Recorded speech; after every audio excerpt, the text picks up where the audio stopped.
श्रीमद् भगवद गीता अध्याय 4 दिव्य ज्ञान। भगवान श्री कृष्ण ने कहा, मैंने इस अमर योग विद्या का उपदेश सूर्यदेव विवस्वान को दिया और विवस्वान ने मनुष्य के पिता मनु को उपदेश दिया और मनु ने इसका उपदेश इक्ष्वाकु को दिया।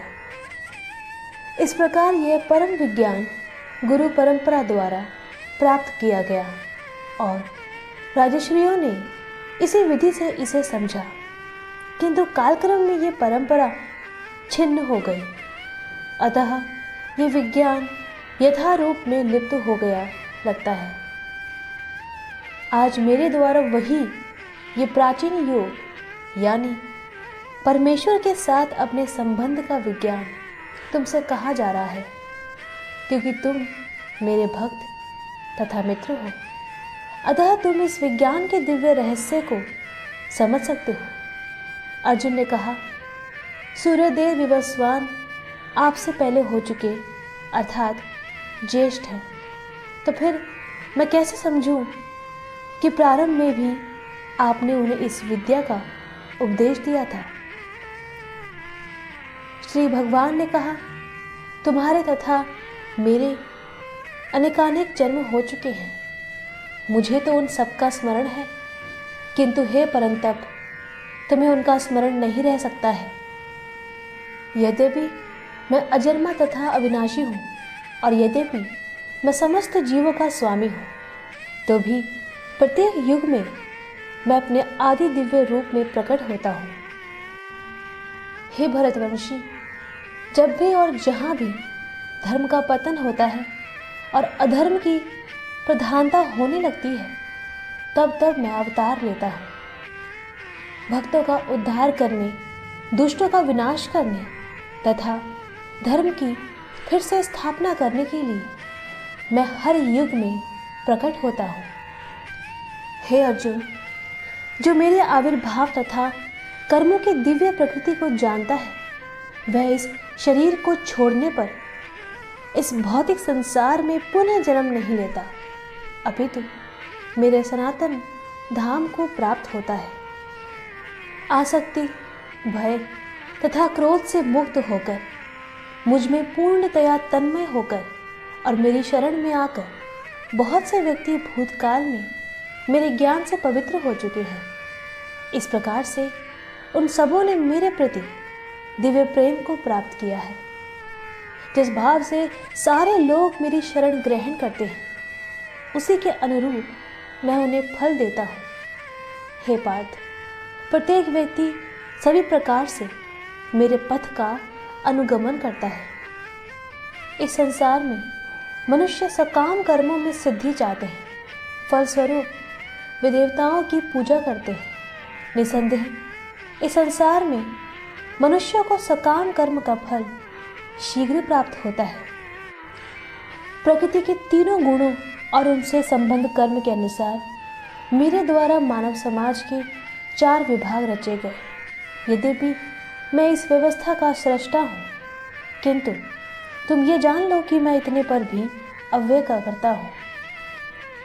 मुझ पर किसी कर्म का प्रभाव नहीं पड़ता, न ही मैं कर्म फल की कामना करता हूँ। जो मेरे संबंध में इस सत्य को जानता है, वह भी कर्मों के फल के पाश में नहीं बंधता। प्राचीन काल में समस्त मुक्त आत्माओं ने मेरी दिव्य प्रकृति को जान करके ही कर्म किया। अतः तुम्हें चाहिए कि उनके पद चिन्हों का अनुसरण करते हुए अपने कर्तव्य का पालन करो। कर्म क्या है और अकर्म क्या है, इसे निश्चित करने में बुद्धिमान व्यक्ति भी मोहग्रस्त हो जाते हैं। अतः मैं तुमको बताऊंगा कि कर्म क्या है, जिसे जानकर तुम सारे अशुभ से मुक्त हो सकोगे।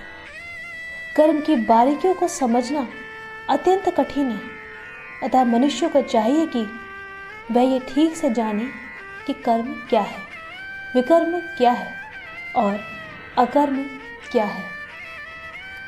जो मनुष्य कर्म में अकर्म और अकर्म में कर्म देखता है, वह सभी मनुष्यों में बुद्धिमान है और सब प्रकार के कर्मों में प्रवृत्त रहकर भी दिव्य स्थिति में रहता है। जिस व्यक्ति का प्रत्येक प्रयास अर्थात उद्यम इंद्रिय तृप्ति की कामना से रहित होता है, उसे पूर्ण ज्ञानी समझा जाता है। उसे ही साधु पुरुष ऐसा कर्ता कहते हैं, जिसने पूर्ण ज्ञान की अग्नि से कर्म फलों को भस्मसात कर दिया है। अपने कर्म फलों की सारी आसक्ति को त्याग कर सदैव संतुष्ट तथा स्वतंत्र रहकर वह सभी प्रकार के कार्यों में व्यस्त रहकर भी कोई सकाम कर्म नहीं करता। ऐसा ज्ञानी पुरुष पूर्ण रूप से संयमित मन तथा बुद्धि से कार्य करता है, अपनी संपत्ति के सारे स्वामित्व को त्याग देता है और केवल शरीर निर्वाह के लिए कर्म करता है। इस तरह कार्य करता हुआ वह पाप रूपी फलों से प्रभावित नहीं होता है। जो स्वतः होने वाले लाभ से संतुष्ट रहता है, जो द्वंद्व से मुक्त है और ईर्ष्या नहीं करता, जो सफलता तथा असफलता दोनों में स्थिर रहता है, वह कर्म करता हुआ भी कभी बंधता नहीं। जो पुरुष प्रकृति के गुणों के प्रति अनासक्त है और जो दिव्य ज्ञान में पूर्णतया स्थित है, उसके सारे कर्म ब्रह्म में लीन हो जाते हैं। जो व्यक्ति कृष्ण भावनामृत में पूर्णतया लीन रहता है, उसे अपने आध्यात्मिक कर्मों के योगदान के कारण अवश्य ही भगवत धाम की प्राप्ति होती है, क्योंकि उसमें हवन आध्यात्मिक होता है और हवि भी आध्यात्मिक होती है। कुछ योगी विभिन्न प्रकार के यज्ञों द्वारा देवताओं की भली भांति पूजा करते हैं और कुछ पर ब्रह्म रूपी अग्नि में आहुति डालते हैं। इनमें से कुछ अर्थात विशुद्ध ब्रह्मचारी श्रवण आदि क्रियाओं तथा इंद्रियों को मन की नियंत्रण रूपी अग्नि में स्वाहा कर देते हैं, तो दूसरे लोग अर्थात नियमित गृहस्थ इंद्रिय विषयों को इंद्रियों की अग्नि में स्वाहा कर देते हैं।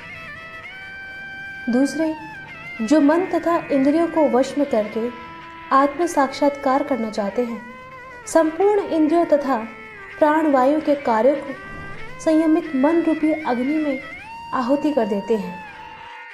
कठोर व्रत अंगीकार करके कुछ लोग अपनी संपत्ति का त्याग करके, कुछ कठिन तपस्या द्वारा, कुछ अष्टांग योग पद्धति के अभ्यास द्वारा अथवा दिव्य ज्ञान में उन्नति करने के लिए वेदों के अध्ययन द्वारा प्रबुद्ध बनते हैं। अन्य लोग भी हैं जो समाधि में रहने के लिए श्वास को रोके रहते हैं अर्थात प्राणायाम। वे अपान में प्राण को और प्राण में अपान को रोकने का अभ्यास करते हैं और अंत में प्राण अपान को रोककर समाधि में रहते हैं। अन्य योगी कम भोजन करके प्राण की प्राण में ही आहुति देते हैं।